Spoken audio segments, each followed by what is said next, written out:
90% মুসলিম এই প্রশ্নের ভুল উত্তর দেবে। দেখুন আপনি পারেন কিনা। 1 নম্বর প্রশ্ন, ইসলামের প্রথম আযান কে দিয়েছিলেন? Option number A, Abu Bakr রাদিয়াল্লাহু তাআলা আনহু। অপশন নাম্বার বি, বেলাল রাদিয়াল্লাহু তাআলা আনহু। অপশন নাম্বার সি, উমর রাদিয়াল্লাহু তাআলা আনহু।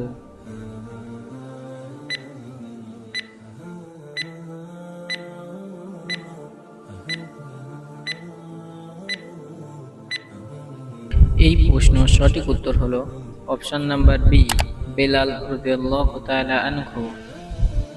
হযরত বেলাল ইবনে রাবাহ রাদিয়াল্লাহু তাআলা আনহু ছিলেন ইসলামের প্রথম মুয়াজ্জিন। আর রাসূলুল্লাহ সাল্লাল্লাহু আলাইহি ওয়াসাল্লামের নির্দেশে তিনি মদিনায় মসজিদে নববীতে প্রথম আযান দেন।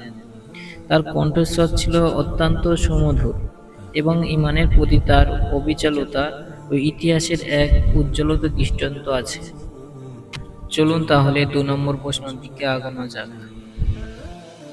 2 নম্বর প্রশ্ন হলো, কোন সাহাবী খয়বরের যুদ্ধে 900 কেজি দরজা বহন করেছিলেন? অপশন নাম্বার এ, উমর রাদিয়াল্লাহু তাআলা আনহু। অপশন নাম্বার বি, আলী রাদিয়াল্লাহু তাআলা আনহু। অপশন নাম্বার সি, হযরত আবু বকর রাদিয়াল্লাহু তাআলা আনহু।